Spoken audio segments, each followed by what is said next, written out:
like you're feeling cold against your skin. Running through the chaos, letting all the sin. Temptation in a bottle, ready for the night. Craving for the thrill, it's time to ignite. Dark desires burning bright. Echoes in the dead of night. No retreat, no looking back on this heart attack.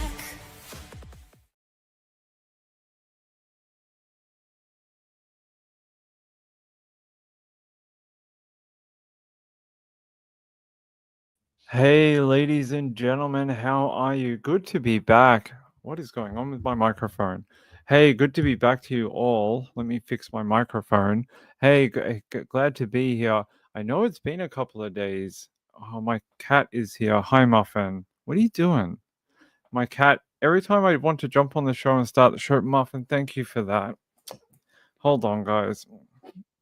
He's destroying my jumper, which is great. Good to be back after a bit of a break. I'll explain why in a minute. Let me get set up. So I want to talk to you about this when we get underway in a minute. Sorry, my cat's right here. Muff, hey, say hi to everyone. You gonna say hi? There he is. You can just see him. He's being naughty. As soon as I started the show and had the countdown, he's like, I have to sit on Dad's lap. Why not? Why do I want to do anything else? He hadn't been up here all day until he started hearing that countdown music. And then he's like, oh, I have to go annoy Dad. Hey? Huh? You being annoying? Thank you, Mr. Muffin. There's no room up here for you. I don't know why you won't go sleep with your mom. She's over there. You can go on the other couch. He can go over, he can literally go 20 feet this way, and there's like a million things for him to sleep on.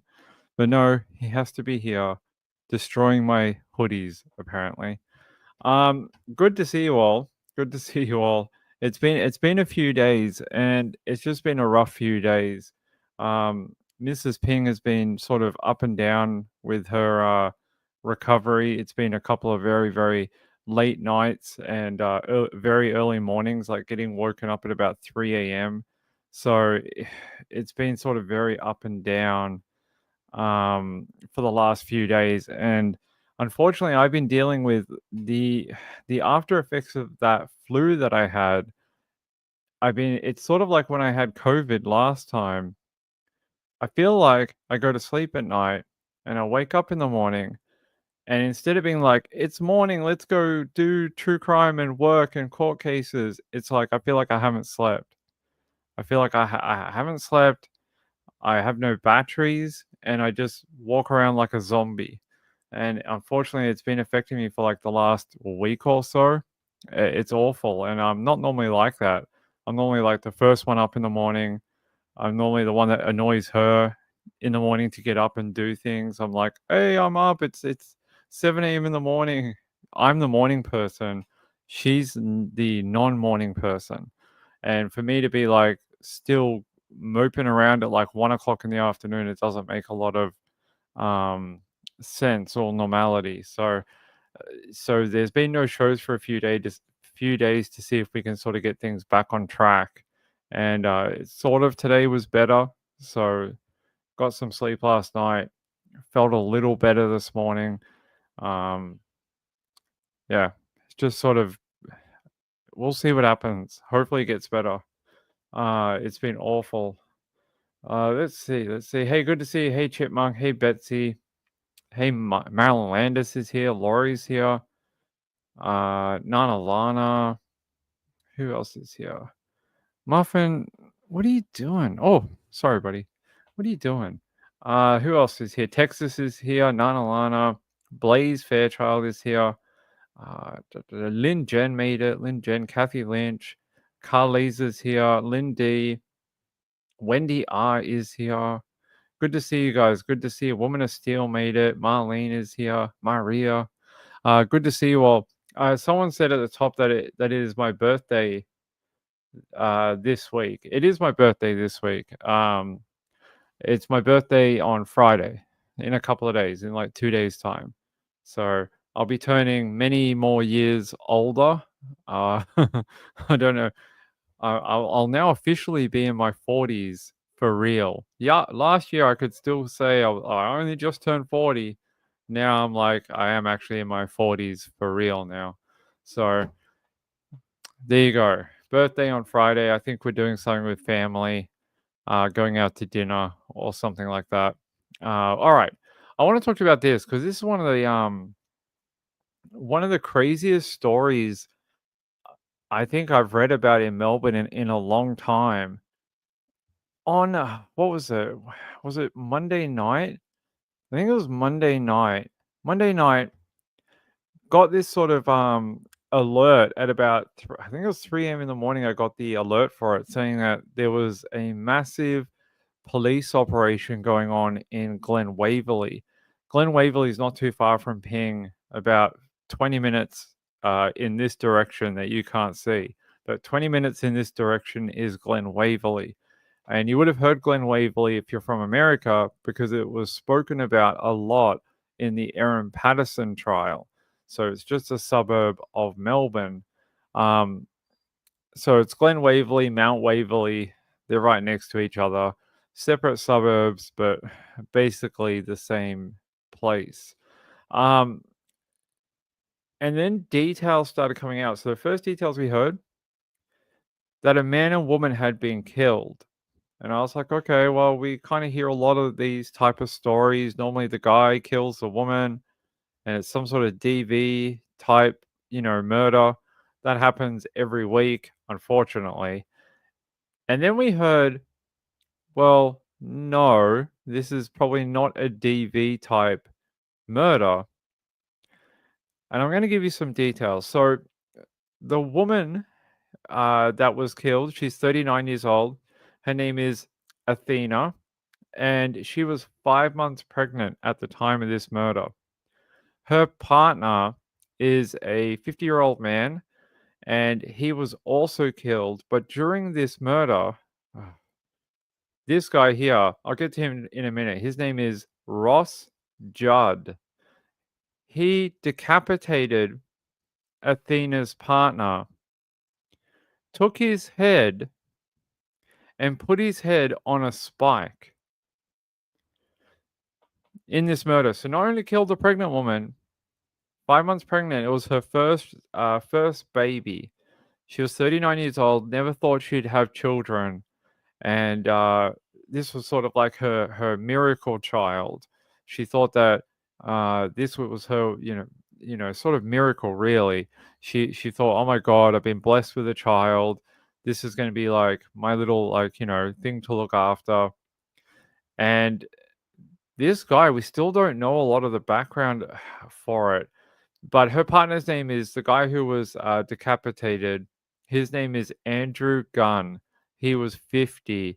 The man responsible who appeared in court this morning into the Melbourne Magistrates Court, his name is Ross Judd. He's 34 years old. He appeared in court, and as you can see, there's a court sketch here that almost looks like from our friend who did the image of Erin for us. That might be our friend who did our sketch for us at trial. She may have had a busy morning this morning. So that's him there. This is Ross Judd when he appeared in the Melbourne Magistrates Court this morning. Unfortunately, there's a very long delay in this court case. So I will try to get into this one. The Melbourne Magistrates Court has not been as nice to me as the Supreme Court. Supreme Court are always very lovely towards Ping. The Magistrates Court, not so much. Let me see. So let me tell you some details about what happened in court today with this particular case. So he appeared in court this morning. Apparently he is a homeless man of no fixed address. So when they say no fixed address, that normally means they are homeless. He was charged overnight last night, Tuesday into Wednesday, which is Wednesday down here, with the murders of Athena and Andrew.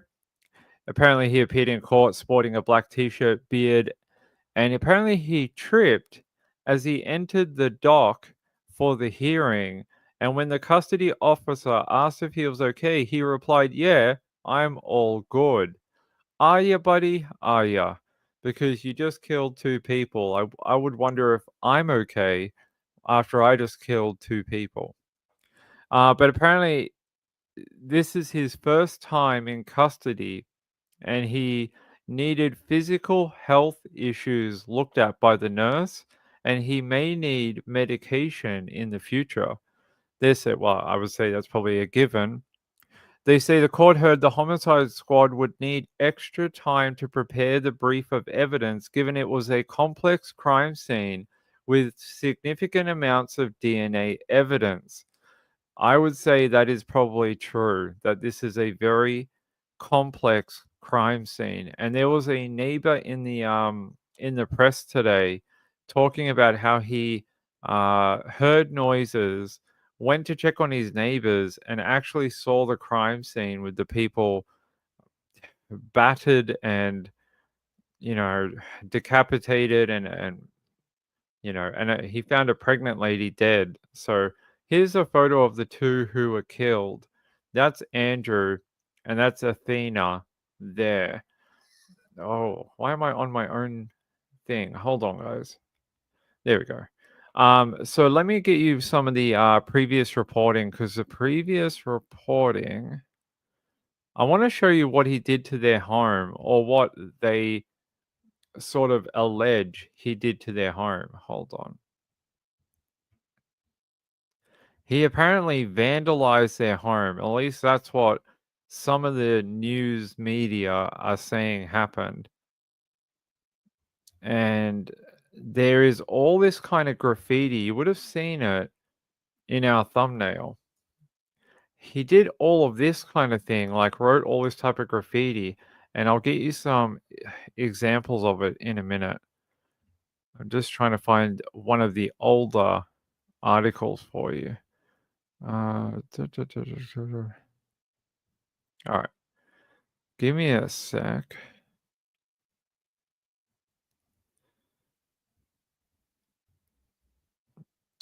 Here.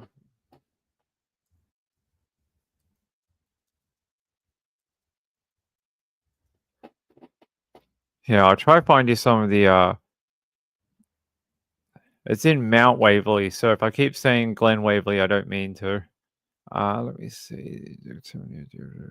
Yeah.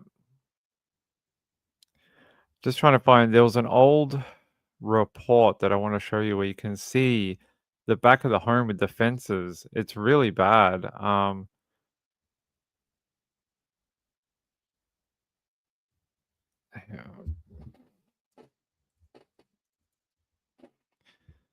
Yeah, 1 day ago. That's what we want. Good work, Ping, about having your links all set up before the thing. Andrew Crescent Mount Waverley. Ah, that's not the right one. Good work, Ping. Good work. Yeah, you're doing a good job tonight, Ping. I don't know what happened. Maybe now that he has been charged, they have taken them away. I don't know. There was a photo of the back fence. That's what I kind of wanted to show you. There was a really good photo of their sort of back fence. No, but here, I'll show you a different photo. So he spray painted all this kind of graffiti in it. It said all sorts of weird stuff. What does this one say? I can't even read it. One of them said, "Karma is not a menu." I don't know what that means, but he said karma is not a menu.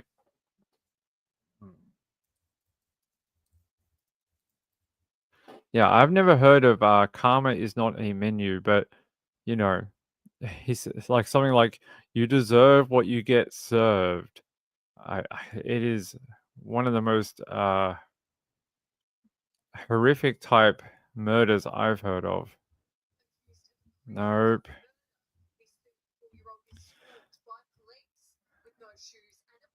Yeah, I'm gonna play this for you in a second where you actually see him be arrested, but I want to show you down here.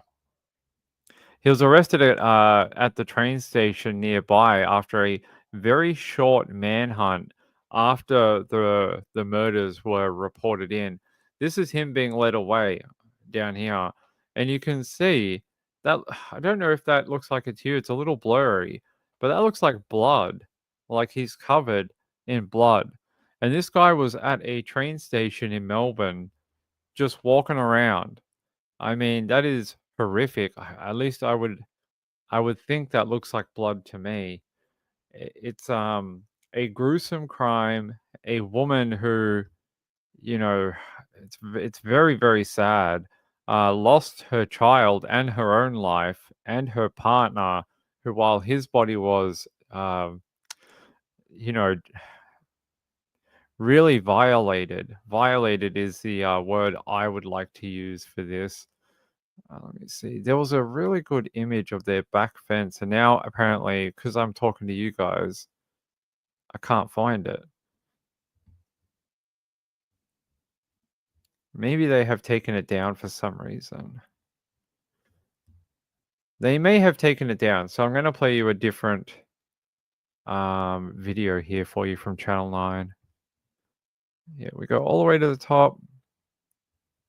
We're going to play this. It only goes for 22 seconds. It is a snippet from Channel 9 of him being arrested. Accused of a grisly double murder, this 34-year-old is swarmed by police. With no shoes and a bloody shirt, the homeless man is handcuffed and taken away in a divvy van. All these undercover cops all the way down the street. Crazy. He was arrested at Westall train station, 7 kilometres away from where the body of a man and woman were found by police.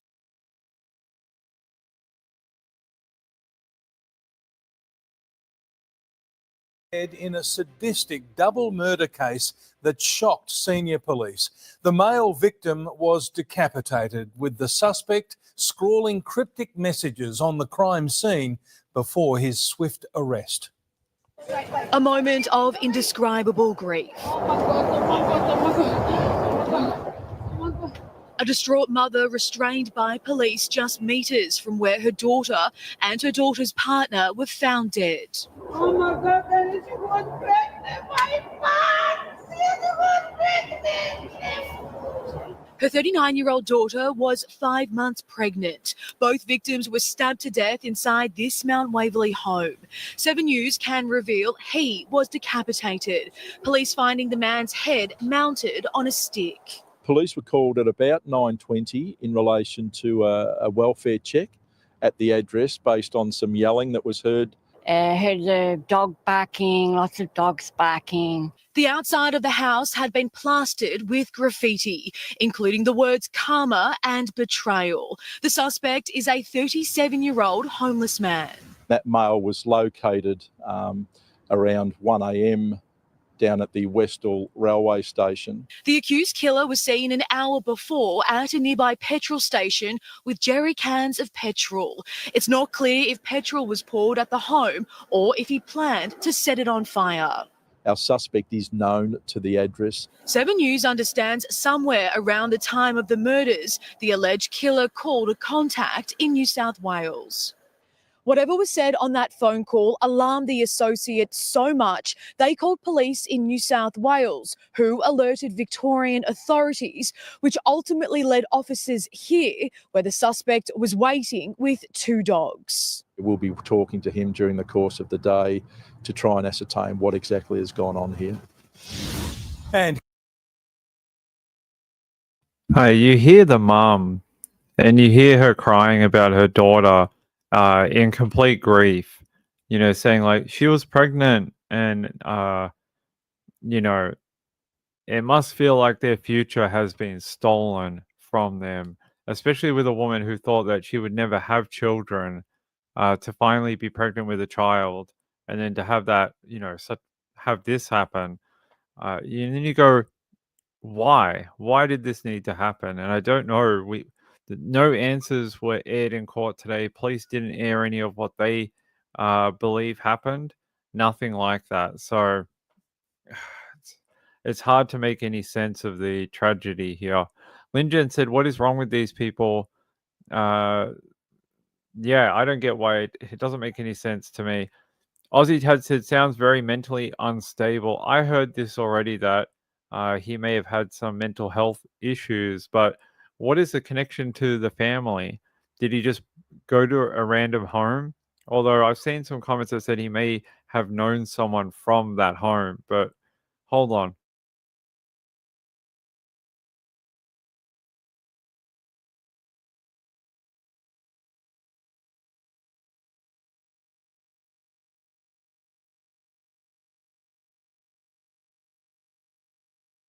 Rachel said the graffiti is nonsensical, maybe a health issue, a mental health issue. Yeah, I got another part of it here.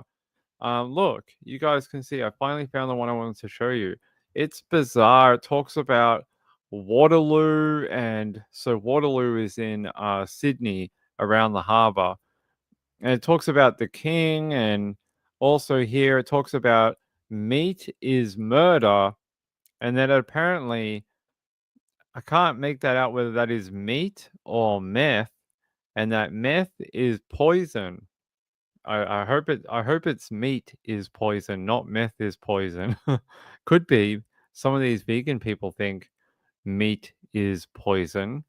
And then it says something here, Adventist something, something. I can't read half of it. It's in very, very scrolly handwriting, but you guys can see here, vegan life. What was he trying to do? Blame this on the vegans? They're like, oh, it's those vegans again. They're out murdering people. I I, I don't understand why you would write all these type of vegan slogans all over the back fence in a horrible crime like this. Aussie Tad said, Meat is Murder is a darn good The Smiths album. I can't say I've listened to it. I know who you're talking about, but I've never listened to it. Who wrote on the fence? Look, there's no definitive proof that it was the person that was in court today. I mean, I'm just showing you what was at the crime scene. Um, I I don't know if it's connected. They're saying Homicide Squad is trying to look at whether any of this has anything to do with the murder, whether it was done that night. I mean, why is Aaron Patterson on our screen? Apparently, I can't get away from Aaron. Aaron, we're talking about a different case tonight. You don't have to be with us all the time. You're always hogging the limelight, Aaron. Always. We're talking about a different double homicide. We know yours was a triple. It's all right. They're not trying to take the media attention away from you, Aaron. We're going to talk about a different, very sad story. Yeah, so they're saying, yeah, the man was currently being interviewed. That was yesterday. Is that yesterday or today? August 12th. That was yesterday. And he finally was charged with 2 counts of murder and appeared in court this morning. But other than that, not a ton of updates about sort of why this happened, you know, why these people had to die in such a way. But apparently, yeah, heavily armed police ended up coming to that property at 9:55 p.m. on Monday after a neighbor heard screams and called 000. Apparently, they received a first call. The first call was a welfare check. Then 2 minutes later, they received a second call, and the second call was like urgent. They're like, you have to get here now. There is something going on. There is people, you know, screaming and in pain, and descriptions of the what's going on at the property. And the cops were able to get there within 2 minutes of the call. So they realized that it wasn't just a welfare check. There was something really bad going on. Let's go here. Yeah, so the 34-year-old man was arrested. I think it was around 2 a.m. or just before 2 a.m. in the morning on Monday. Yeah, one of them said karma, one of them said enough is enough, and one of them said betrayal. So you see all that graffiti all over the home in 2 different colors. One is in black, black spray paint, and then one is in sort of this neon yellow or green color. So it's very strange. And there's the how many police came to the scene of the crime. They had a very big presence arrive that night. Yeah, so the 34-year-old man who was in court today was arrested about 6 kilometers away from Westall railway station about 1:40 a.m. on Tuesday morning, and now he has been in court. So Detective Inspector Dean Thomas, who you may know him, he did the original Aaron Patterson press conference actually back in the day. Guys, hold on a sec.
Sorry about that.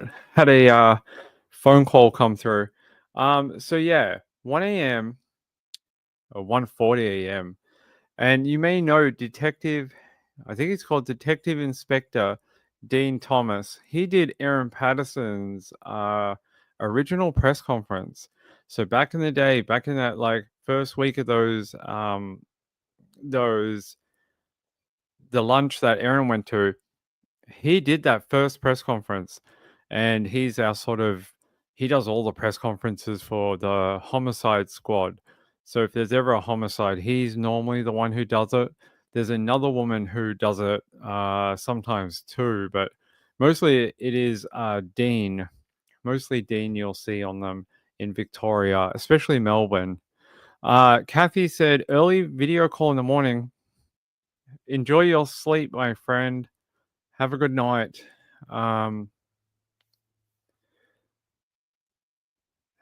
Lynn Jed said it's almost like they were bored. I think I'll go out and decapitate someone. I don't understand why he would go to the property. Then he calls someone he knows in New South Wales, and then that guy's so worried about what he heard on the phone call, he calls authorities in Victoria and reports what he's been told. I don't know, someone having a psychotic break, maybe. Someone, I don't know. It could be like schizophrenic or some sort of disorder. It's all very odd, and it's very sad to lose 2 people in that way. It really is horrific crime, really horrific. Muffin, hi. Let me go here. Yep. Are we still on here? No. Let me check if there was an update from this news agency this morning. Let's see. Yeah, let's go. Let's go. There was an update a couple of hours ago. I'll take you to it from Channel 7. Accused of killing a pregnant woman and decapitating her partner in Melbourne has appeared in court charged with their murders. Jordan Quinn has the latest live from the crime scene. Jordan, what more do we know about the suspect? Tash, the 34-year-old seemed clear-headed and even jovial as he appeared in court, charged on 2 counts of murder. It is a gruesome crime which has shocked neighbours, loved ones and police alike. We know the victims are 39-year-old Athena Georgopoulos and 50-year-old Andrew Gunn. They had been living together for about 3 years and they were planning to start a family together. Athena was just 5 months pregnant. Police allege on Monday night Ross Judd came to their home in Mount Waverley and, after a brief confrontation, murdered the couple and decapitated Andrew. Neighbours say it was a harrowing scene. Nobody needs to live knowing that this sort of thing has happened to their family. The accused appeared in court just a short time ago. This is his first time in custody. There was no mention of any drug issues, but his next appearance will now be in January. Tash. Jordan Quinn, thank you. Courtesy of Channel 7, I don't think we're going to hear if the in court today, they asked for a 10-week adjournment so that brief could be compiled, saying that their crime scene is massive and they need a lot of testing done. So we're not going to hear about this until we're in 2026 in January. So it's going to be a long wait for an update in this one, unfortunately. What happened? Oh, Kathy, I will check my Ko-Fi. Hold on. Let me check it. I will check it. Oh, thank you, Kathy. Thank you very much. I appreciate it. Thank you. It's very kind of you. It's people like Kathy that allow me to cover these type of cases for you and do all the work on the Aaron Patterson one. We have so much going on in that one. I told you that we got a huge sort of trace of documents on Friday. Well, on Monday, we got a secondary a lot of documents. And I told you I had 1,500 pages to read through over the weekend. And I think on Monday, the Monday ones were, I don't have a page number, but if it's like 1, 2, 3, 4, 5, 6, 7, 8, 9, it's about 80 pages. And about another 800 pages. So in total, we had something like 2,400 pages of court documents to read through. So that's sort of what I've been doing when I've not been here. And it's people like Kathy who help the channel like that allow me to devote that time to sort of read through all this stuff and pull out the information that you guys will want to hear about. And we will have more about Aaron Patterson. Inside of that information, there's some more things that will lead you to get a better understanding of what happened, especially during things like when Simon went on these trips with Aaron, where he's alleged alleged to be poisoned. You'll have more context. It's been described a few times within these documents, and I'm going to tell you about it because I think they add, more context into what you guys already know and more depth about how these things might have happened, including during the trial, the prosecution tried to paint a picture that Aaron was only interested in death cap mushrooms because of their poisonous quality, right? So because of their poisonous quality, not because she was into mushrooming or, going out and foraging for mushrooms. If these charges were ever heard in court for Simon, they would have, and if they had done the trial as one trial, you guys would have heard a very different opening statement from the prosecution. You would have heard a story about how over several years, Aaron had tried and experimented with different poisons, first on Simon, including things like we already heard, like hemlock, but also maybe things like ricin, and some other types of poisons before she settled on death cap mushrooms at the lunch that we've all been to trial for. So they would have tried to paint that photo that her interest in these poisons dated back for not just, a few months before the lunch, dating back, 3 to 5 years prior to the lunch. And that her education in poisoning, started off with Simon, and that she'd tried several different ways to try and poison him. In some of this, they detail that Simon thought at the time that it may have been antifreeze, but then we learnt later that some of the symptoms actually match hemlock, and then there's some evidence here that maybe ricin was. Don't know if we know if it was used, but we know that there was an interest there in that type of poison, among others. Yeah, I did ricin. So I didn't say she used it. I didn't say that she even got any of it. I'm just saying that there was interest there. So when they talk about this background of sort of an interest in poisons other than death cap mushrooms, there was several types of poisons there that Erin may be, experimenting with. So Rachel said, "I'm surprised that they dropped the charges." Yeah,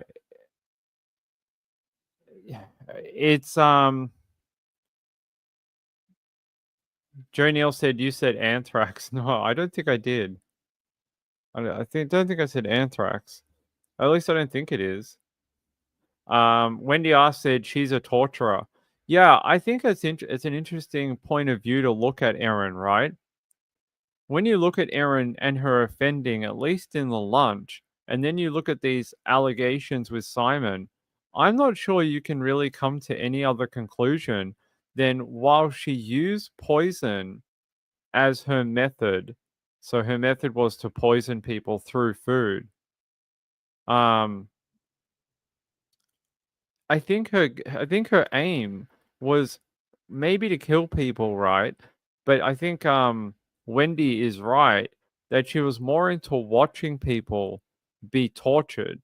And I gotta say, I 100% agree, especially when you hear that evidence that when Simon was released after being in ICU for 21 days and having a life-changing surgery done to him, heading back to Erin's home at her insistence. He didn't say, "I want to come stay with you." Erin was like, "Come stay with me. I'm going to take care of you."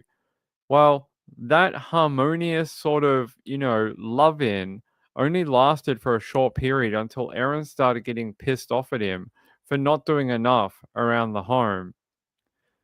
And she tried to poison him again with a stew. So that tells me that she's like, "Oh, the first one didn't work good enough, and I'm going to try again." And he got sick again. You know, I think she liked watching people be incapacitated and be like at death's door, where she's the one who sort of holds the power. When Simon was ill, the hospital actually had to come to her and say, "Hey, if we don't do this life-changing surgery, he's going to die." And she would have loved that, I think. The fact that the power to, does he live, does he die, was all in Erin's hands. Now, it would look a little weird if she said to the hospital, "Nah, he told me he never wanted surgery. You cannot do the surgery. Just let him die." I think more questions would have come up very quickly if that had happened. But I think she would have reveled in having, Simon's fate in her hands in a medical, in a medical hospital.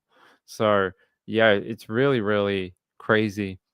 Gail said suffer. Yeah, I think she liked watching people suffer. Hey, Neuro Diver, good to see you. I think Simon is a bit dense. I don't know. Through some of my reading of these court documents, I don't think dense is the word. I think overly loyal, or one of the things that they preach at the church where Simon goes to and his whole family goes to, they preach about like really strong family unity and family values. And I think for Simon, that is drummed into him, like about how family is number one. The family unit is sort of like above everything. And I just feel like maybe his loyalty to his marriage and the church and how they play together, I think that may explain some of his sort of reluctance to walk away completely. Yeah, he did. He suspected she was poisoning him. He kept a spreadsheet. So his doctor told him, "Hey, a spreadsheet might be a really good way to sort of isolate how you keep getting so ill." Because when he was in hospital, and I read through all of this, right? And each time he went to hospital for these medical episodes, they couldn't find anything. Like they knew what was making him sick, like they knew how to fix him, they knew what was wrong, but they didn't understand why it was happening. So earlier before we went to trial and all that, we sort of just heard that Simon had been in hospital and he had this surgery, and the doctors didn't know why. No, they knew what was going on and they knew what was wrong with Simon, but they didn't know what was causing it. So they tried to narrow it down and they couldn't. And each time they would sort of look at, oh, is it this? Is it something in the blood? Is it this? And does he have a history of this type of thing? It all came back negative. And even after he left hospital, he did blood tests, after you become an outpatient, and they came back clear. So the hospital's like, good, we solved the problem. And then he got sick again. So yeah, it was a real mess, real mess. Hey, Neuro, how you going? Betsy said after listening to the dentist poisoning the wife, Angela, over the course of a couple of weeks, it's so cruel. It reminds me of a case in Arizona. There was a case maybe a year ago in Arizona where a man had come to suspect that his wife was poisoning him um, in a coffee filter. He was like, she was putting something in the coffee machine, and he actually set up cameras and caught her in the act of putting something in his coffee to kill him. And he ended up taking that footage to police, and she was arrested and charged. So, hey, Alicia, how are you, my friend? Just sent you a birthday gift on paper. Thank you, my friend. That is very, very kind. Good to see you. I hope you're doing well. Hope you're doing really well. It's good to see you. Hope you're feeling a lot better too.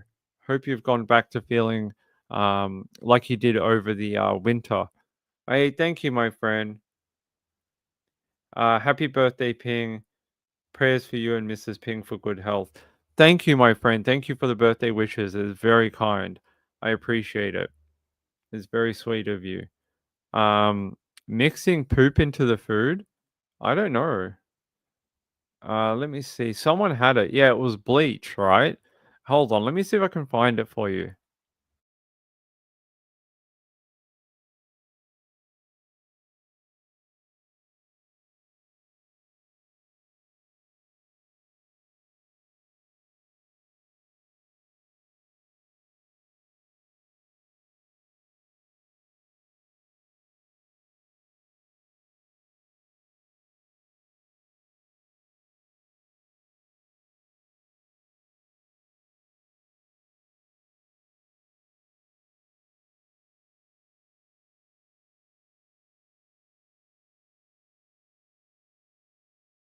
All right.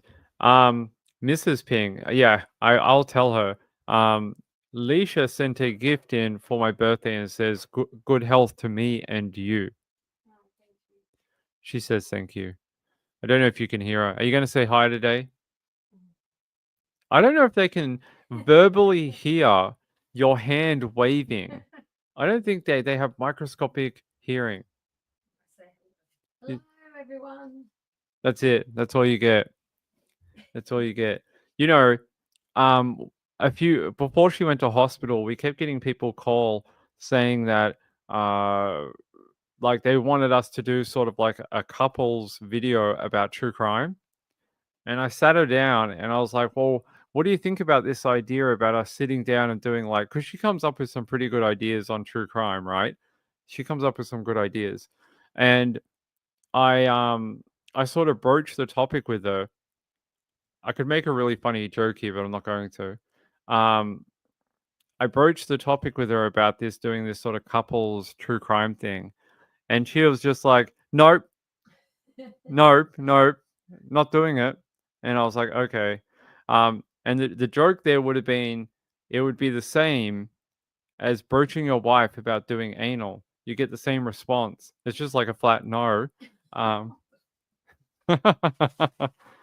But it says, see, my jokes are dirty. But yeah, she was just like, nope, not doing it. And I was like, see, I said, you're going to disappoint the people. They want you to do the show with me. And she's like, no, just no, I'm not going to do it. I was like, what about when you're better and like you feel better? And she's like, no, it's your show. You do the true crime and I'll sit here over here. So, yeah. So that is probably never going to happen, unfortunately. She'll shout a comment or two when she feels passionate enough about a topic, but she does not want to do a show. Mimi says flat hell no. Yeah, annually. That's right, annually. That's right. Once a year. Four Sons' mom says smart lady, Mrs. Ping. Yeah, that's right. You tell me about your girl then, Joe. Gayla says just a wave or hello is fine. You know, she comes up with some good ideas though. I often relay them to you and I'll say, Mrs. Ping thought this about this type of whatever. What do you think about Erin? Is it a trick question? No, like what did you think about the trial? It was long-winded.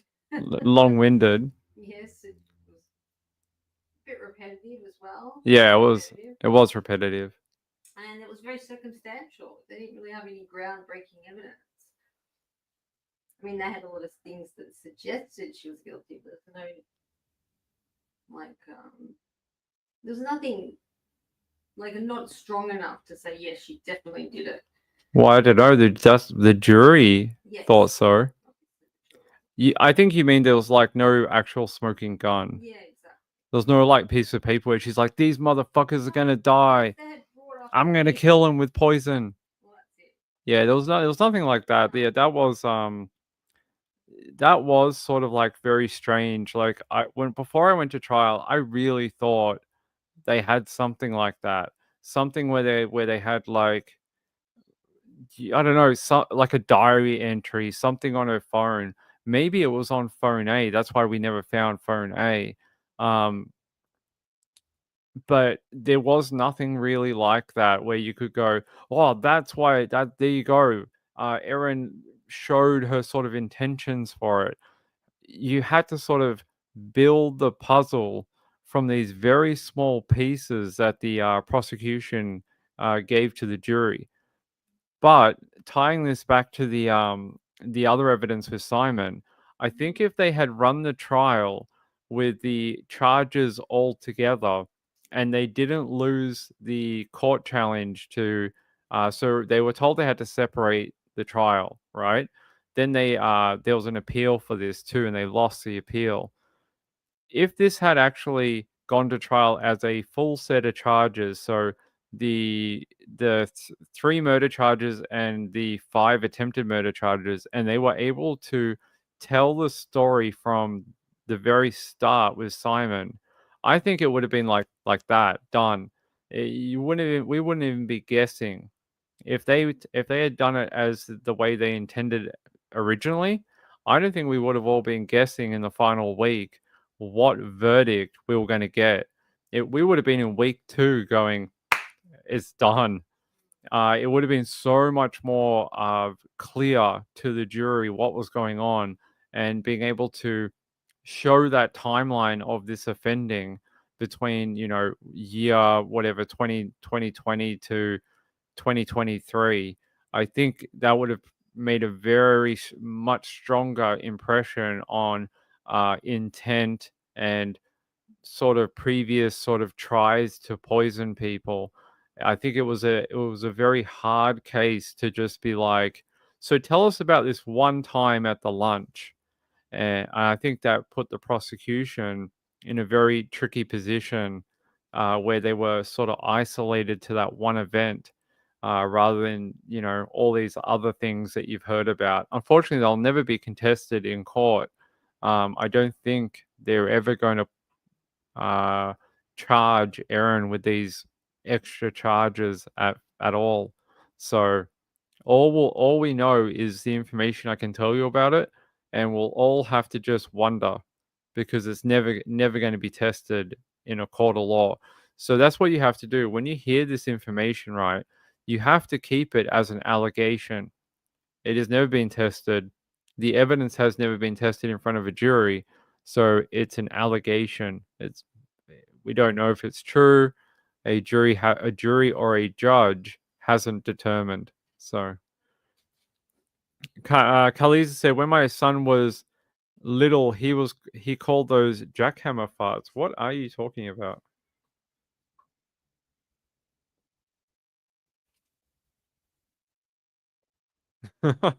Woman of Steel, oh my god. You enjoy your cherries, Woman of Steel. Have fun. Joe Neal said, okay, I don't know what that means. Gayla said that's a movie. Khaleesa said, when my son, yeah, I got it. Cool. Yeah, I don't know. We don't get cherries down here. In summer, around Christmas down here, we get cherries. So cherries are often associated as a Christmas food for Australians, because they are sort of in season around the same time. So we often eat cherries at Christmas, and they're red, and they're a very Christmassy type of color, and so down here they're sort of done then. But yeah, other than that, we don't really get them. Everyone but you needs to be timed out. Nah, I'm not going to do that. There we go. Okay. Hold on. My voice is going again. Hold on.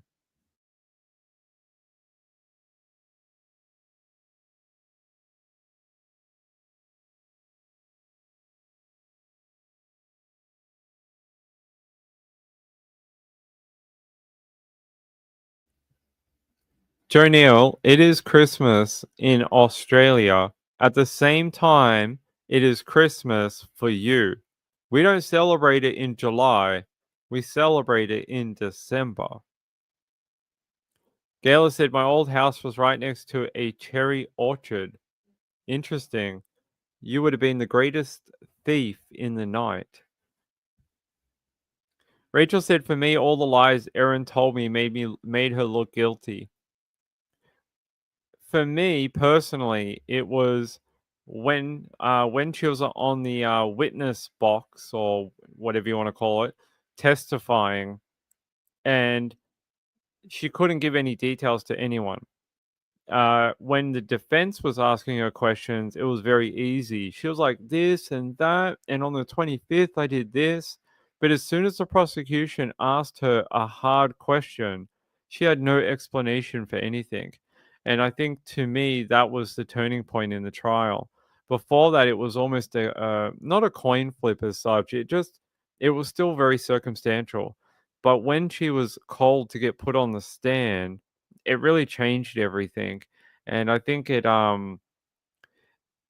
cemented the previous evidence that we heard in the weeks before.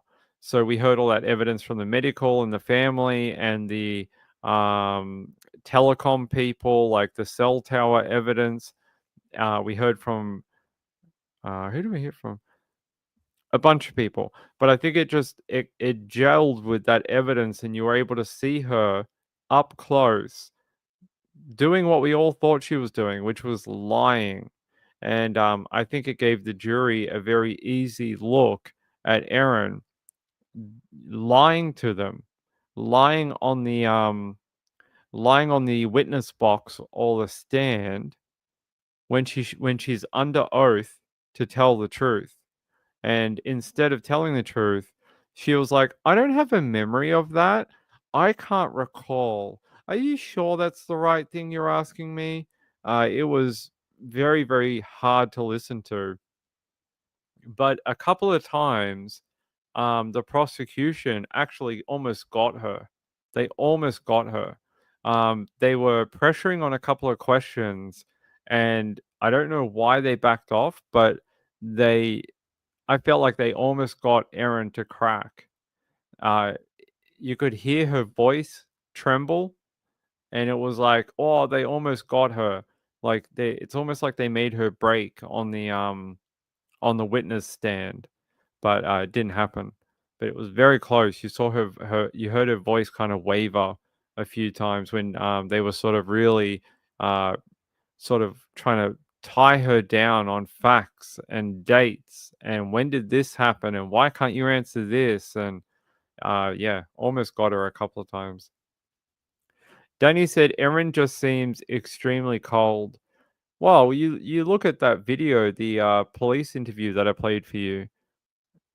I've never seen someone react so like a robot to information that under her own, sort of, she volunteered this information to police that she loved these people and they were like parents to her because she had no family left. She said the same thing to reporters who were standing outside of her home. And yet, when she's told that they've passed away in hospital, she's just like, oh, okay. Oh, like, no, no big thing about how information is being kept from you. No big thing about, oh my God, they're dead. Oh, I can't believe it. Who did this? We have to find out. Nothing. It was all just, oh, okay. When can I leave here? When can we be done with the interview? It was just very odd. Neurodiver Gent said Erin is a killer. Well, she is, because right now she has been convicted of 3 counts of murder and 1 count of attempted murder. So the jury found her guilty. So by law, she is guilty of murder. So she is a murderer. There was an article out in the paper today. And actually, let's talk about that just for 1 minute, and then I'll go back to the other story. Okay. There was a article out in the paper today, and there's been 2 articles out in the last 48 hours. I'll talk to you about them both from the Daily Mail, and I want to talk to you about the content matter. One is very stupid, and one is actually interesting. So, yeah, it's this one here. This one here, that according to this article, Victoria police investigated Erin over the mushroom poisoning deaths. We know that. And they're saying here that the police had a theory at one point that Erin might be a serial killer. And how Erin might be a serial killer? That they believe that she may have killed her own mother. We heard at trial that she got this big payout when her mum died. And, it's interesting that the police thought that she may have killed her mum. So, yeah, police told members of a true crime Facebook group Patterson had frequented that they feared that she may have had other victims, possibly even her mum. Interesting. So her mum was Dr. Heather Scudder. And they say a source within the group who was interviewed by investigators also told the Daily Mail that Patterson was fascinated by the notorious Ivan Milat and serial killers in general. So I think I know who that person is that is talking to the Daily Mail. I can't tell you how I know. I can't tell you why I know who that is. But all I can tell you is that I think I've spoken to either I've spoken to the same person or I've spoken to another person out of that group. So they weren't witnesses at the trial, but they were mentioned at the trial. So there you go.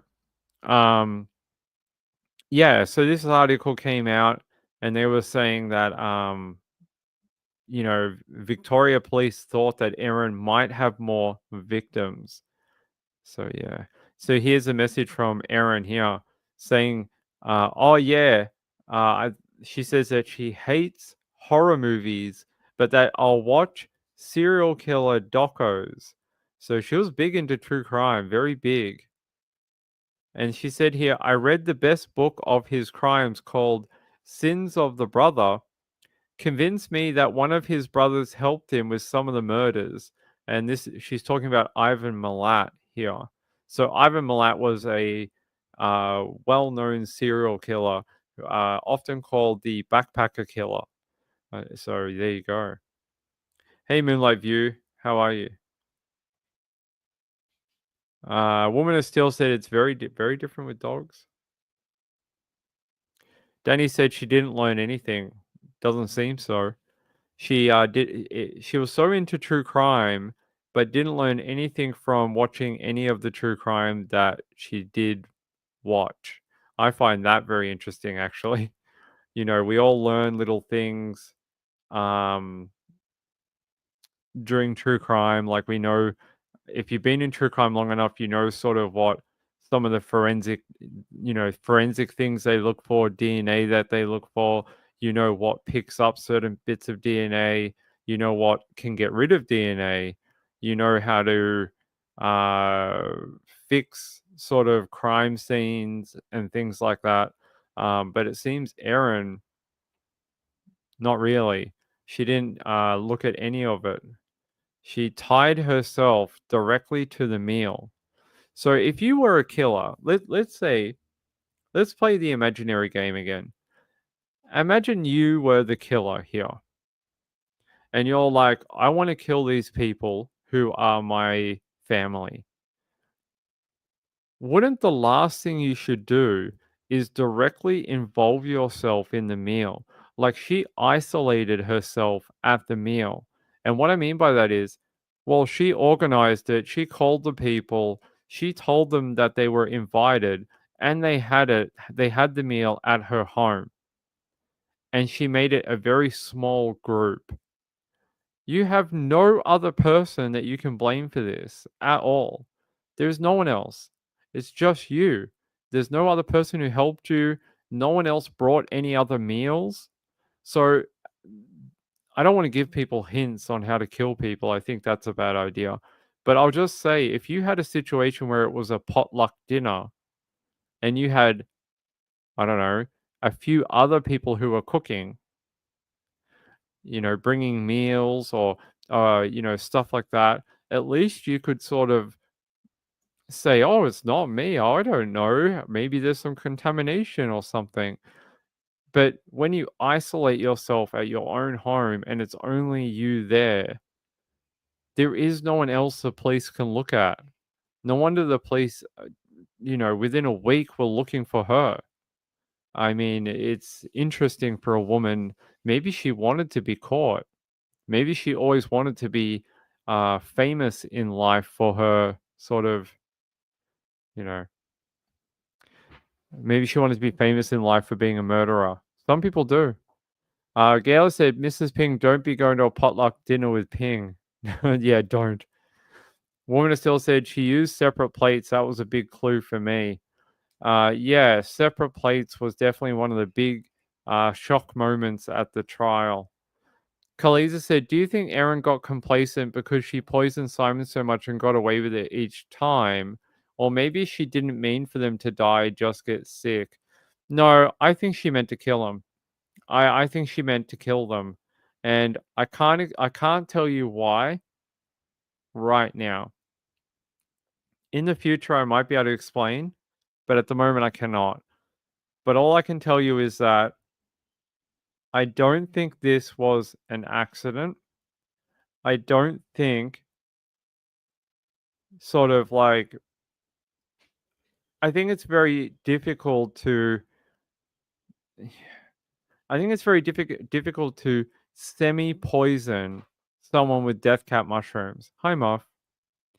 I think it's very difficult to semi-poison people with death cap mushrooms. Like there would have been enough mushrooms in this meal to kill all those people, right? Like if you're going to make this thing and you're going to dehydrate them, you're going to powderize them, and you're going to put it in the meal. Yeah, I would say that it's very difficult to half do it. Otherwise, how do you know what dosage? I know she did them individual, but like, yeah, it's. I think when you're dealing with such a strong poison like death cap mushroom, it's not like you could just give them 1% and be like, oh, they'll be a little bit ill. No, this poison, the amatoxin, it's nasty what it does to your body. Absolutely, it just ravages you. It kills your intestines, it kills your liver. It's awful. It's really, really bad. Yeah, Muff, there you go. He keeps wanting to lie down. Go on then. Hey? Hey, don't claw though. Don't claw. Alright, alright. Yeah, you're a big sook. Hey? You're a big sooky boy. Alright. Come on, Muff, tell him about true crime. Let's see. So yeah, that's what I think. I can't tell you about what I want to tell you about right now, but what I can tell you is just like I don't think it's an accident. And that'll become clear at a later point in time. I'll just say that that's where I'm going to leave it. Joe Neal said, "Now no one will believe me when I do get cancer, buddy. We don't believe you when you say you're not a racist. I mean, you're the boy who cried wolf about 900 times, so you already have that to worry about." Rachel said, "That's interesting about her mum." Okay. Part 2 that I want to bring to you. So I probably can't find the article, but I don't know if it's the same woman, Candace Sutton, but there was another article that came out, I think yesterday or the day before, about Erin. And I was actually a little bit weirded out by it. It seemed very can't remember what the the opposite of misogynistic is, but is it I can see the word in my head, but I can't remember how to pronounce it. But the one against men. This article seemed like that. The article in the Daily Mail was basically saying that it was Simon's fault that he got poisoned because he didn't know how to cook his own dinner. I'm serious. That because Erin cooked his food, he's a big, mummy's boy that can't cook his own meals. And that it's partially his fault. Miss Sandry, thank you. Thank you. I could see it in my head and I couldn't pronounce it. So, yeah, there you go. Someone actually wrote an article saying he is somewhat to blame for his own poisoning because he doesn't know how to cook his own food. And what that told me is, it told me this person has no idea. They've never read any of the court documents. They weren't at the trial, because if they had, they would have known that these events happen so far and few between, except for the one where he was in hospital and then came home and stayed with Erin, that they sort of happen far and few between. That it's not like Erin was cooking him dinner 5 nights a week while they were separated. These happened sort of when they went camping together or they went here. And then even when they went camping, right, they had an agreement that Aaron would prepare the food and he would do the sort of driving to the camping site. He would do the tenting, like all the tents and the campfire and things like that, and that she would prepare the food. And that's sort of how they split the duties with each other. There's nothing wrong with splitting duties with each other in a relationship. That's a good way of doing things, right? I find that a very strange article that this particular reporter felt the need to write about Simon. Not defending him. There is some things in these. There is some details in these documents which paint some troubling behavior from Simon as well. I'm not saying he's perfect. There is some stuff in there that's a little, sad. Thank you, my friend. Hey, that's very kind. Did you leave a message? Oh, it's a private message. Okay, I'll read it after the show, my friend.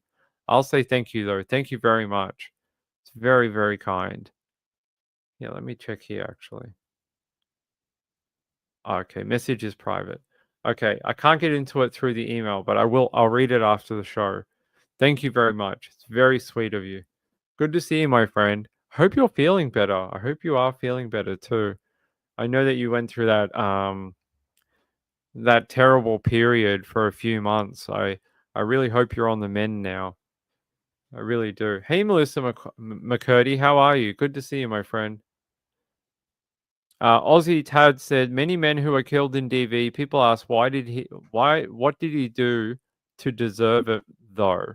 Yeah, and it's almost like, I'll show you the article. The writer prefaced it by saying, oh, we're not blaming Simon. He's been through so much and he's a victim. And I'm like, yeah, but in a paragraph later, you went and basically said that he almost got killed because he couldn't cook his own food. So hold on, I'll find it. Let's have a look together.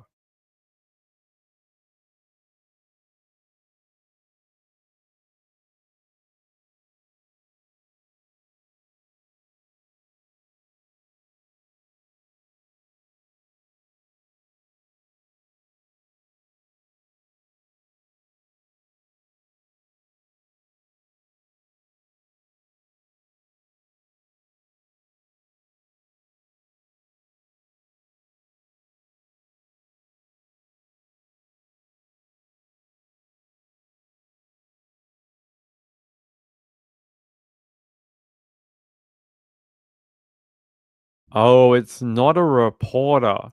So Amanda Goff. So I don't know if you know who Amanda Goff is. Amanda Goff is Amanda X. Amanda X used to be a lady of the night. She was a sex worker and she wrote a book and blah blah blah blah blah. Now she works for the Daily Mail. So there you go. But she wrote this article and she said here, there's nothing funny about what happened, to Heather, Ian, Gail and her sister Heather and Don and all four of them. And they said here, but when the Supreme Court of Victoria lifted a suppression order last Friday, revealing Erin had allegedly tried to poison her ex-husband, Simon, 3, maybe 4 times, I couldn't help but smile, albeit rather grimly. And it wasn't just me. Every woman I know had the same dark thought, and here it is. Men would literally rather risk being poisoned than cook their own dinner.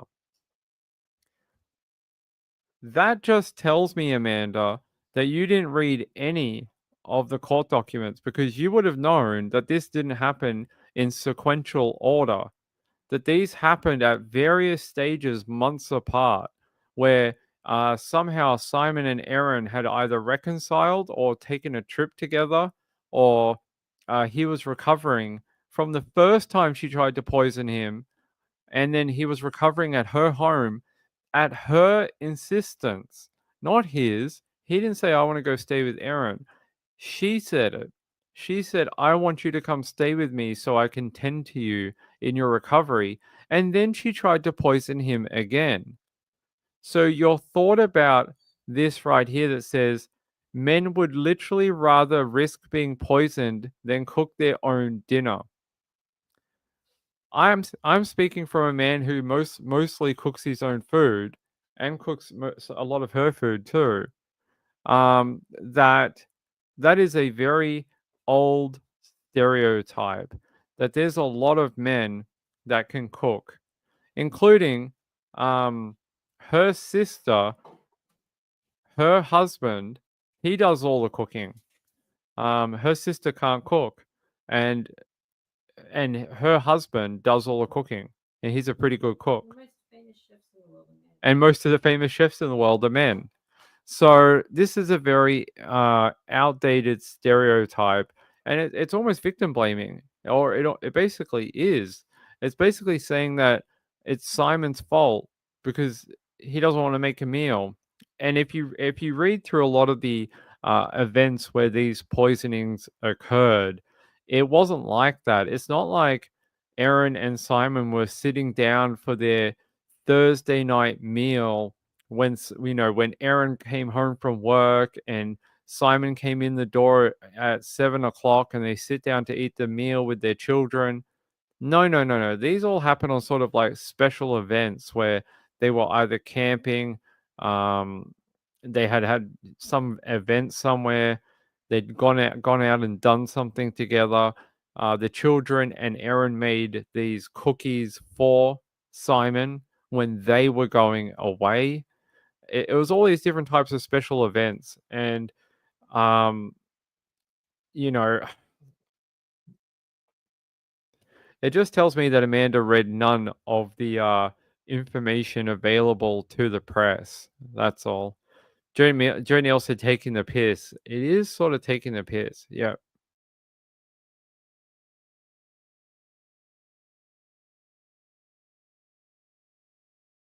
Yeah, I don't think they should have printed it. I mean, you know, we talk so much in life about being sexist to women, right? We do.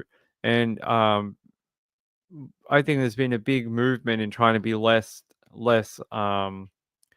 sexist and misogynistic to women, but it's okay to print things like this. I think it's a low bar.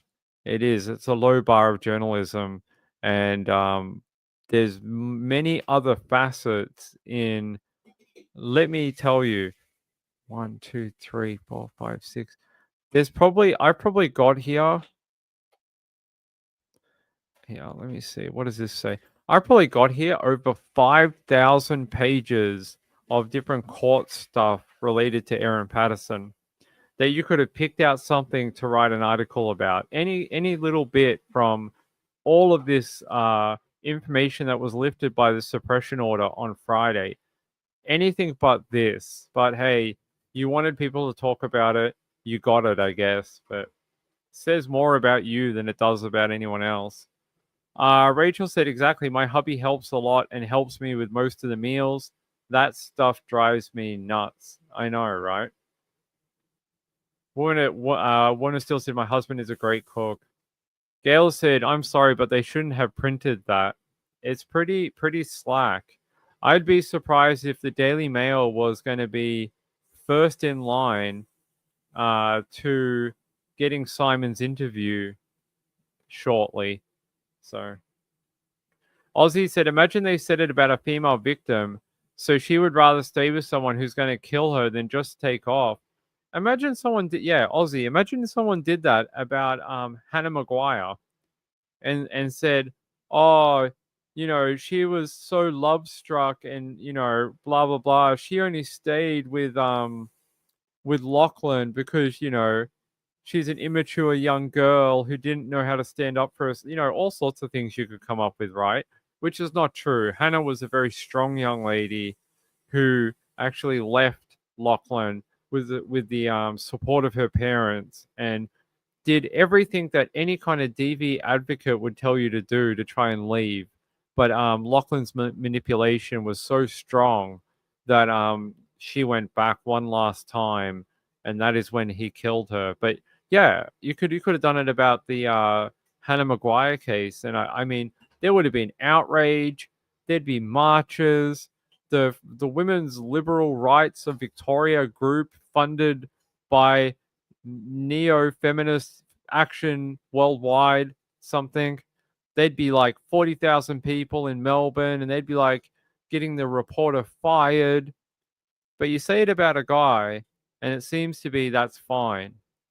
I think there's higher bars in journalism to reach for than this, and especially about Erin Patterson, where we have so much material. I could make a show every day about Erin Patterson and tell you something new about the case every day for a year, and you guys would be so bored, but I'd be able to do it. It's just very sad, very sad. Gail said, Joe, I don't know if I can print that, buddy. I don't know if that's true. I don't want to go there. Joe, if you say things like that, though, you lower yourself to what she's doing. And you just play the same game that she's playing. So, you don't take it higher. You actually come down lower, and you meet her at that low level. So Andrew says I'd be down. You're going to go for the march? Yeah, it is wrong. I think it's wrong. And then she says here, every woman I know had the same dark thought. I don't know. I think women around the country probably have a different thought, which is, what kind of crazy woman poisons half her family and her husband? I think that's probably more about it. Or what drives a woman to do that, rather than some bloke can't make his dinner. So I think that is, it's hack journalism. It really is. She already said, I've already stated it's not funny. But judging by the amount of inappropriate memes and mushroom jokes doing the rounds, it seems we're perfectly capable of... Yeah, I've seen a lot of funny sort of memes or posters or things like that about Erin, and a lot of them are freaking hilarious. Like, they are funny as hell. And as someone who's, literally sat through all the court trial for this, they are funny as hell, and I've spent many a time laughing my ass off at them when I'm off the air. There's a difference between doing that off the air and then writing an article for 20,000 hourly readers on the Daily Mail. So hold on, guys. My stomach's going mental. Muffin, I blame you. I blame you. Hey, Danny, what's up? She off to kids' grandparents. I know. You have to be diabolical, right? For a woman who understands what it's like to have no family left on this earth, to then take away the only grandparents that your children have, and then to wipe them off the earth, and then take away their auntie and uncle. Like, you already know what it was like to be a child that was alienated. So you went and did it to your own children in a very heinous way by actually killing them, not just them passing away or, whatever. Their own mother was directly involved in it. It's really bizarre. She's hurting her own children. Marjorie said it's wrong, but it's the traditional imbalance of power which makes people say these things. I feel sorry for her and deplore the newspaper for printing her drivel. That's right. That's why I said it is sort of like hack journalism. Rachel said, I truly think she wanted to take away Simon's family from him. I think that could be part of it. People keep asking me, what could be the motive? And it could have been many things. It could have been the fact that she wanted to deprive Simon of his support. So his support in life was his parents. It could have been that, just to watch him suffer. It could have been because she wasn't getting her way in their separation. It could have been a variety of things. One of the things you'd have to look at is, if Simon's parents were gone, if Simon was gone, if he did attend the lunch, if his auntie and uncle died, who would be stopping her from doing whatever she wanted with the children? Like, if they don't want to go to a Christian school, well, they can go wherever they want, right? If because they're part of the church and that. If they wanted to go to a Catholic school or a Jewish school, I don't know. Who knows? So, I mean, who would stop them? Warner Steele said, "Look what she's done to them. They probably can't even go to school."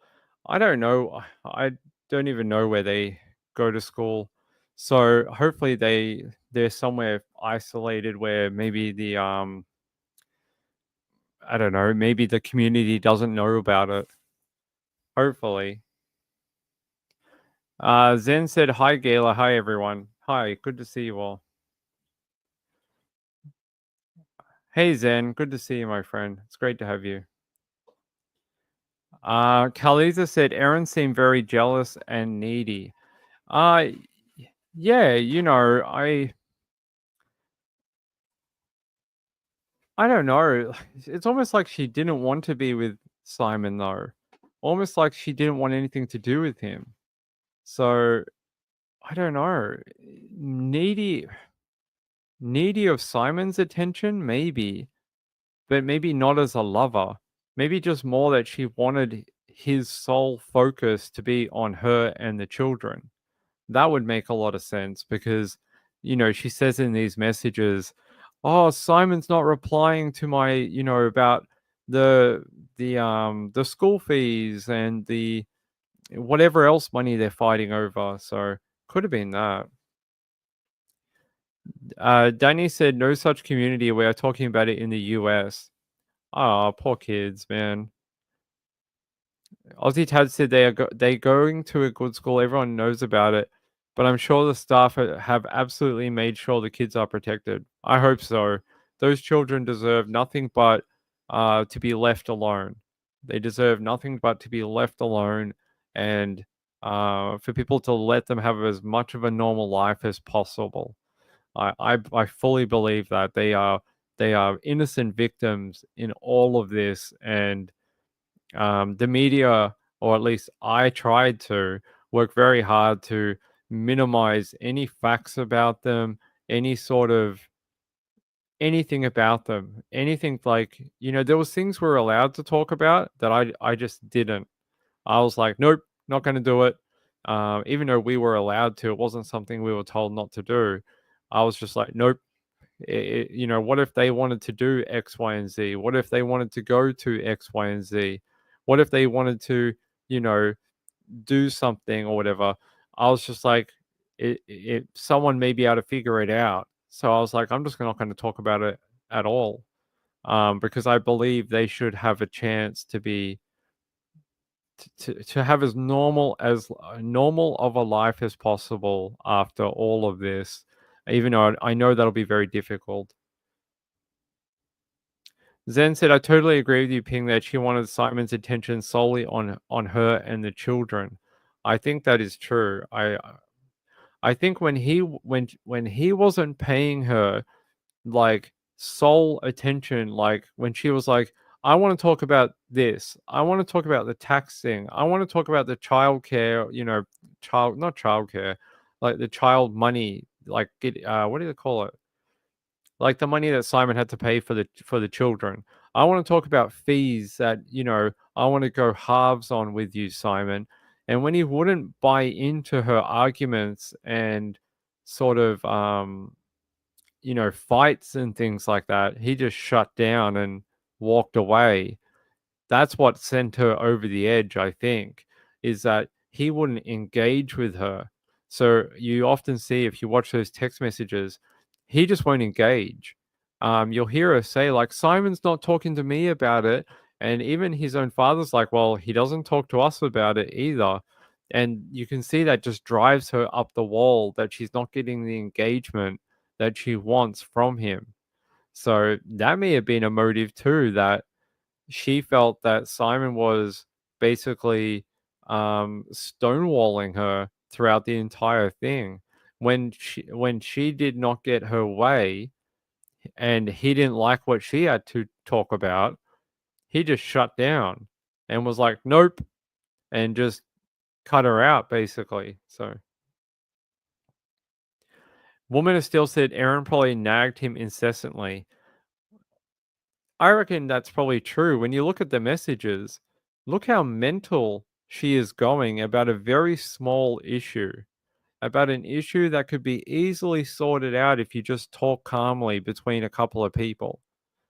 But she's absolutely going like nuclear option, which is try get his parents involved, try make them isolate Simon and make him conform to what Aaron wants to do.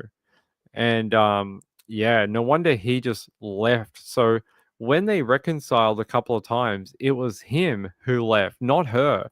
She kicked him out originally when they separated a number of times before they fully separated in 2015. But after 2015, when they had these reconciliation every so often, it was him that left. He's like, I'm not putting up with this. I'm not going to do that. And he just left. He just left the home and was like, nope, I'm good. I'm going to go back to my house and, you know, not deal with this. Thanks, Zen. I appreciate it. Joe Neal says, I'll be fine. I guess they're in therapy. I would hope they're getting some help. I hope so. Woman has still said, so killing his parents was supposed to bring him running back to her. She's wacko. I sort of think at that point she was done with him, but she still wanted, like, it's almost like she just didn't want him doing anything but what she wanted. And whenever he went in the opposite direction, it just drove her, like, it just spun her. So. Nero said, wasn't she planning to kill Simon too at the lunch? Yes, I believe she probably was. In the evidence, we heard that she actually made a beef Wellington for Simon on the day of the lunch, thinking that he may just show up. So she would have killed him if he turned up. Woman has still said a control freak. I definitely think she's a control freak, yeah. And that comes from the evidence, but also what some of her online friends have said, that she was very intelligent, but also just about the details about everything. Here, I'll just try and find something quickly. I was going to try to find the example of Simon talking about this trip, but...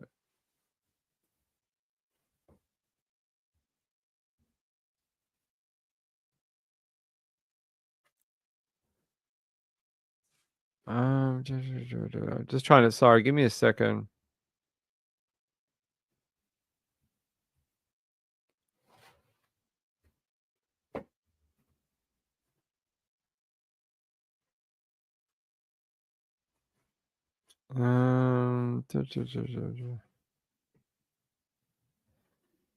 So when he got sick on the camping trip, he was at Monash Hospital in Melbourne, right? And they say here that Simon was in a coma for a period of time, and he underwent a series of surgeries, like not just one surgery, a series. And they said apparently Aaron had to be called up and asked to provide permission to operate on him, as she was the next of kin. And that if they did not operate, that he would die. And that even when they operated, that there was a possibility that death was still a option even after the surgery. So there you go. And they asked him, from your understanding, was the surgery a life-saving operation? And Simon said, yes. So, yeah. But apparently they'd done a lot of tests on him to try and find the cause of what made him so ill to have this series of surgeries after the camping trip. And according to the doctors, they sort of knew like what was happening to his body, but they didn't know. Again, they didn't know what was causing it. We know now. There's a suggestion that Aaron poisoned him, an allegation. Neurodiver Jen said, "Do you know if that beef Wellington was poison ping?" I believe so, because that leftover beef Wellington was the one that they tested. I think so anyway at the lab, which they did find alpha and beta aminidin within it. Hold on.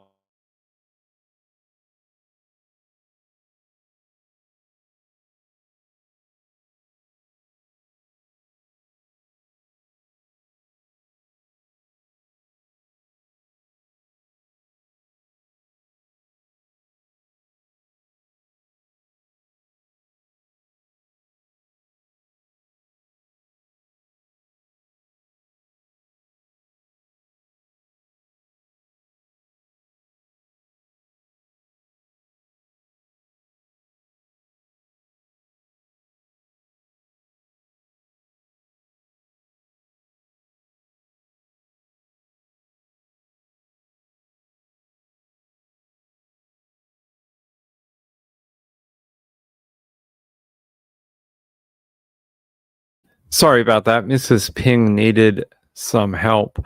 Neurodiver says Simon dodged a bullet. He did. He did dodge a bullet. He did. Definitely. Although he probably lives with his he probably has reminders of it every single day from the surgery that he had. I guarantee it.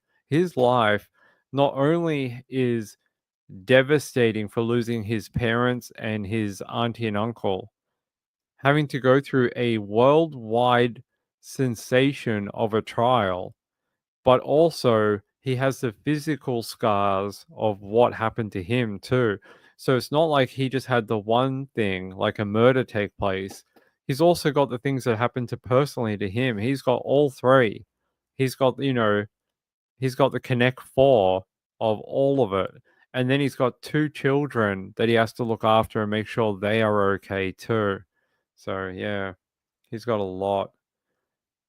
He definitely did. Woman still said, I wonder what Aaron's behavior was like then. Was she worried for him? Staying at the hospital night and day by his bedside. Let me check. I think she was there. Yeah, they asked him that during the event while in hospital, was Aaron supportive and caring? Simon says, yes, she was. And they said, obviously, Aaron assisted to get you medical attention. And he says, yes. They say to you, when you observed her, was there anything unusual or out of the ordinary about her behavior? And he says the only thing unusual through that really came to his mind is that the level of communication and interaction she had with some of my friends, which was quite extensive.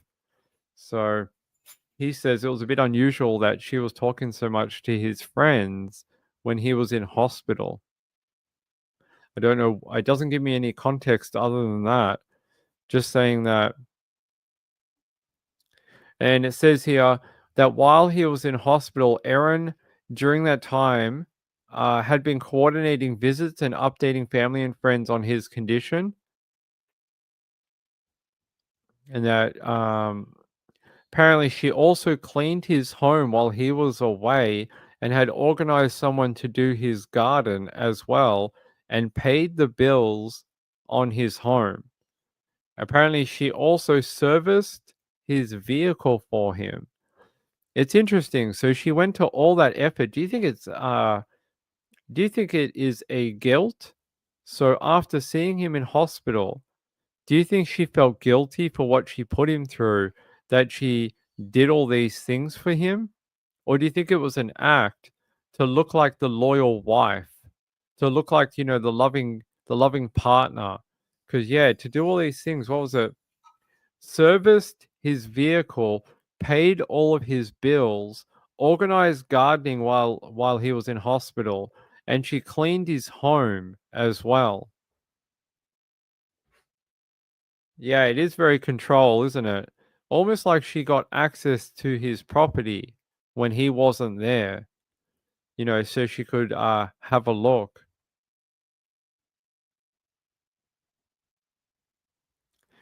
Danny said she doesn't seem guilty about offing family. She does not.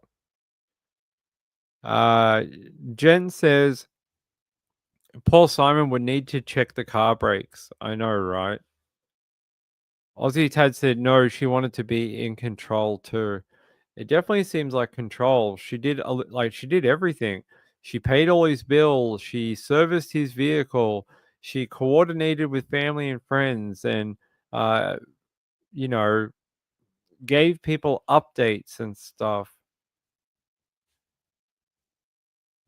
She also set up a area for him for his physio after hospital. So yeah, there you go. That's what she did while he was in hospital. Aussie Tad said cleaning his home, she can snoop.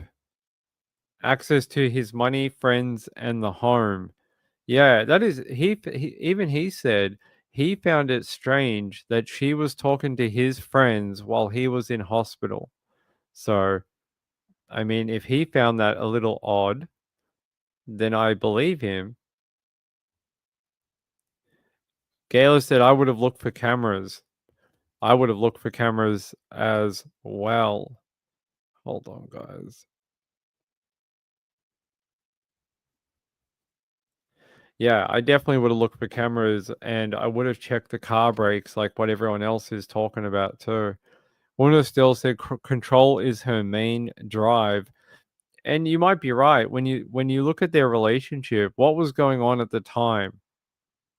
Erin was losing control of Simon. She was losing control of everything. When she asked Simon, hey, pay this bill for our children, he said, no, I don't want to do that. And I think that, you know, turned her like gears. I think she hated it. And he's like, no, I'm not doing that. And then she's like, you need to. And he's like, nah, I don't want to.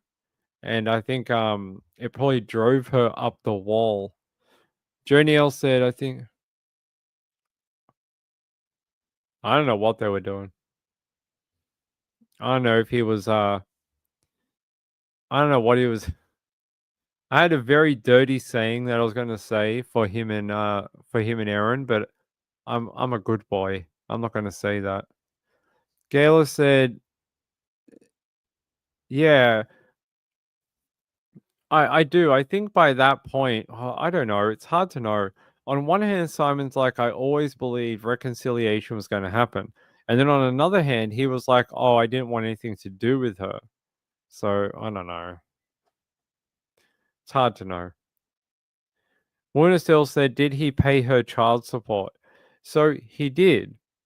He paid her an amount that was, you know, done by the childcare agency. So the childcare agency did an assessment on him, and eventually they came to an agreement on how much should be paid, and that was paid to Aaron. I think it was per month. So, hey, Cheetah No More, how are you? Good to see you. Good to see you. I'm just going to check if there's an update on this court thing earlier today. Hold on.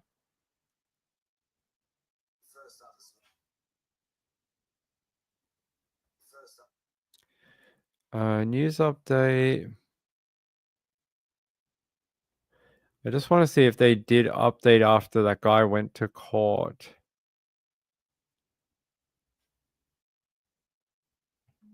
I don't see one. I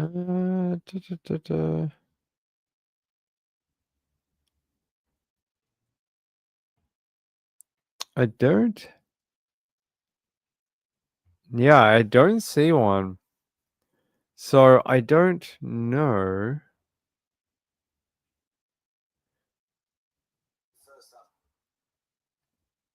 This morning, what we're learning about those disturbing killings in Melbourne's southeast, with a homeless man now charged with the murder of 2 people. Let's go live to Today Melbourne reporter Christina Hearn, who joins us from Mount Waverley. Chris, he'll face court today. Sarah, last night, homicide detectives charged a 34-year-old homeless man with 2 counts of murder. It comes after he was arrested at a nearby train station in the early hours of yesterday morning by the Critical Incident Response Team. It comes after 2 people were found dead in this home behind me in Adrian Crescent, Mount Waverley. 9 newspapers are now identifying the victims as 39-year-old Athena Georgiopoulos, who was 5 months pregnant, and her 50-year-old partner, Andrew Gunn. Athena's relatives have said that she was so happy to be pregnant because she didn't believe that she was able to do so. Police are yet to reveal the connection between the accused murderer and the victims. However, they have said that this was a targeted and violent attack. There was graffiti on the outside of the home mentioning words betrayal and karma. As you can see, more than 30 hours after the alleged double murder, police are still here. This is still an active crime scene. That 34-year-old accused man will appear in the Melbourne Magistrates Court later today. Sarah. So they were still there 30 hours later doing probably crime scene photos and, you know, things like that, guarding the property from anyone. Yeah, the information about who and, well, we know who, but what the connection was and to who inside of that home to the 2 people who were killed in Melbourne late Monday night, that'll be interesting, and why they were targeted for such a heinous, violent way of being killed. Like, being beheaded is, you know, you don't being beheaded is one thing, but then having your head put on a stick and displayed, like, it's very disturbing. It's very disturbing. Del Taco is good. I've never had Del Taco, so I can't tell you. I've never had Del Taco in my life. Let's see. So here on the Herald Sun, there was a neighbor, and he says his name is Ben, and he lives in the unit at one of the block of flats in Mount Waverley, and he said, I mean, no one should have to come across what I saw down there, and nobody needs to live knowing that this sort of thing has happened to their families. He said, I've been reading what people have been posting on social media. He said, it's always justice system this, punish them harder. You don't prevent this by punishing any harder. People like that need help. So he's saying that the person had fallen through the cracks of the system and needed help. Well, that could be true. That could be true. I can't imagine having to come across that crime scene like him. Imagine you come out of your unit and you find a dead pregnant woman and a man who has been beheaded. I think you would have that man might need some help in recovering from seeing what he saw of the murder scene. So yeah, his name is, so the accused name is Ross Judd. I'm just trying to find if there's any more about Mr. Judd. They say the man accused of killing a pregnant woman and beheading her partner in Mount Waverley has smiled and winked in court while being told there would be delays in his case due to complex crime scene. There we go. Oh, it is Anita. There you go. Anita Lester. She does all of the crime court sketching, apparently. Good work, Anita. Here, any more information? The court heard the 2 autopsies on the man and the woman would also be delayed as the woman was pregnant at the time of her killing. And the prosecutor said, I understand that causes delays. Is that because, and I don't mean to be gruesome, is that because when a woman dies who is pregnant, they have to wait for the coffin birth thing to happen. That's pretty horrific. That's pretty bad. Poor girl. And the poor baby too. Let me see here.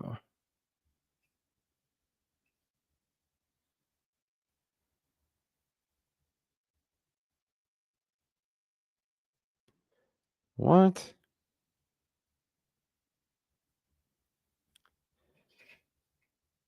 Huh. I don't know if you guys saw this about Sebastian Rogers, but I'll talk about it in a minute. They're saying here, police also need to analyze CCTV, lodge electronic items for analysis, and exhibits with forensic services, according to the court. That's why they asked for a 10-week adjournment. Defense lawyer Annie Allen agreed to the delay, but noted it was her client's first time in custody. This is him being arrested. Oh my God. I think that is blood on his shirt. And you can see how, look at it. That is a big pool of blood on him. And apparently he was just walking down the road with all of that blood. I'm surprised. I know it was 1:40 in the morning. I'm surprised that they no one else saw him with that shirt. There's a photo of the pregnant woman. It's very, very sad. Gail said they can remove the baby like they would via a C-section. Oh, they said it was on the news? It's crazy. There's the mum there. Hey, Chino Moore, how are you? Chino Moore said, I would like to see a weekly show that is dedicated only to those poor souls who have walked in on crime scenes. If any of them wanted to tell their story. I don't know if anyone has done that before. Joe Neal said they could have saved the baby 5 months. I think that's below the threshold for a neonatal, right? I think the neonatal is like supposed to be, I think they can do X many weeks. I don't know how many, but I don't know if 5 months is enough. I think it's maybe too little. I know they can do it from like 7 months or something like that. 24 weeks, is that the minimum for a neonatal? Hey Aussie Trisha, how are you, my friend? Back at the start, have missed catching you live. Thank you, my friend. I appreciate it. Thanks for hitting the like button. And thank you for the very generous super chat. I appreciate that. It's very kind of you. I like the photo of the, is it a photo or a painting of the dog? I like it. Four Sons Mom, I think 22 weeks is close. It is pretty close, right? I don't think they saved the baby, unfortunately. Aussie Tad said, my son helped save a kidnapping victim here in Australia last year. I hope he's doing good with his own mental stuff after the event. Rachel said, I think it's 22 to 24 weeks. What would 5 months be? Good work, Ping. Can't even do maths. So that's 20. So she was sort of close. I don't know if it would work. I don't know. Hey, Aussie True Crime, how are you? Good to see you. Hey, glad to have you here. Gayla says, yeah, thank you. Yeah, thank you for the super chat. It's very, very much appreciated. All right. I don't think I have much more left. That case has now been adjourned till January 2026, so a while away. I don't think we're going to hear too much more until then. But there was another one today in Brisbane this afternoon.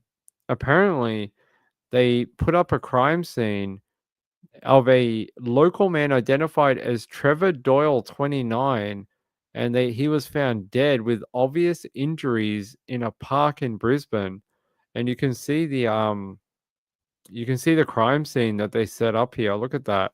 They've roped off most of the park in Queensland there, and there you go. Forensic services coming in and doing that. Why Mr. Doyle had to die? I don't know, but they said obvious injuries. So that doesn't sound great. He's only 29 years old and was found dead. That is pretty sad. Hold on.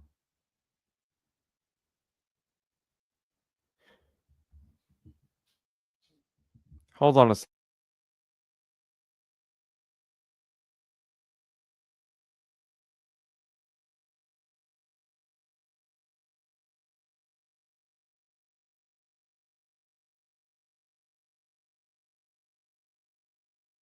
All right. No, I did not find anything, unfortunately. I was hoping to find something else on Mr. Doyle, but I did not. But yeah, why he was found dead in the middle of Brisbane, I don't know. But yeah, there you go. Yeah, I just want to check here.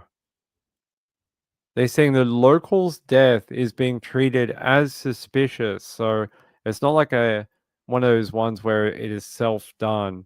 It sounds like someone has hurt him when they say obvious injuries that they could see just by looking at him. It doesn't sound good. Here's another article for it.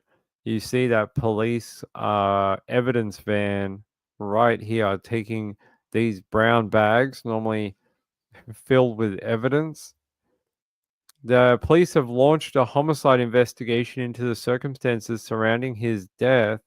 Police say officers will remain on the scene while investigations continue and are appealing for anyone with additional information to call them. There's a photo of him too. Trevor Doyle, very young, 29, to be found in a park with obvious injuries. So he was found shortly before 7 a.m. on Wednesday after residents found the man dead on the footpath in the park. Jeez. Apparently, preliminary investigations suggest he has come to the park sometime between 7 p.m. and 7:30 p.m. the night before. And they're saying he wasn't found until 7 a.m. the following morning. Why was he there at 7:30 the night before? And why did no one find him until the next morning? That would be interesting to know.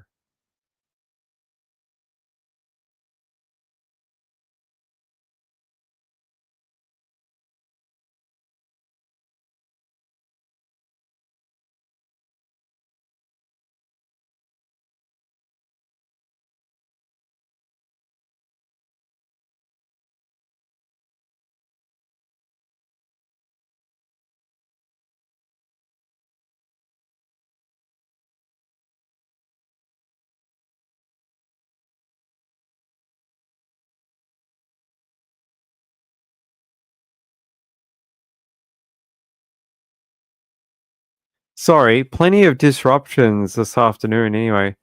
Joe Neal said rough trade, as they say. I don't know if that's what it was, but yeah, definitely meeting someone by the sounds of it. But pretty young to be dead in a park in Queensland, Australia. Wow, yeah. Police are also working to establish Mr. Doyle's movements in the lead up to his death, the direction that he traveled to the park, and the possibility that he met somebody else at the park would also form part of their investigation. And they said he believed it was more likely Mr. Doyle had planned to meet someone at the park than the death being a random violence event. So they're saying it looks like it was probably someone he knew.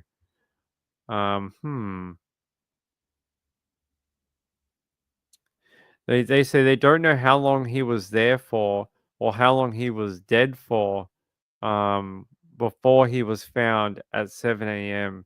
Damn. If I get any more information about this one in Queensland, I'll let you know about Mr. Doyle that you see here. Yeah, definitely look at his phone. That'll be the next thing for sure. All right. I think we're going to close up for the night. I think we're going to get out of here. I appreciate everyone. I appreciate you all. Thank you to Aussie Trisha. I appreciate it. By the way, thanks to my friend Jonna who sent in a super thanks the other day. That was very kind of you, Jonna. And I want to say thank you to my friend Four Sons' mum and to my friend Leisha and to Kathy for earlier.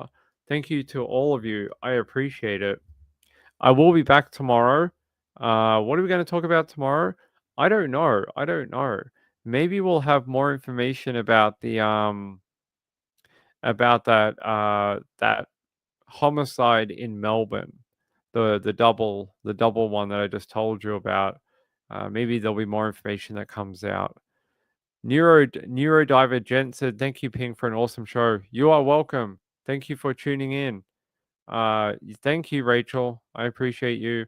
Gayla, thanks for all your help. I will. Liz Barraza. I'm not doing any Liz Barraza tonight. Marjorie Moore said, "Thanks, Ping." I thank you. We'll do Liz Barraza another night. I don't think there's been any update on it.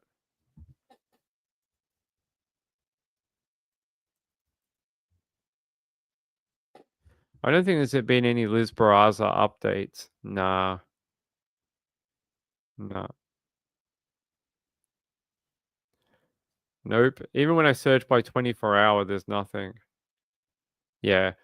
No updates for her. But hey, I love you all. Have a great night out there. Hey, if you haven't watched the episode that we did the other night about the fire in Cyprus, you should watch it. It is a good episode. Love you guys. Have a good night out there. Thank you. Thank you, Four Sons Mum. I appreciate the kind comment. Have a great night out there. I'll be back tomorrow about the same time, maybe a little earlier, depending on when I can get on. Good night, everyone. Bye.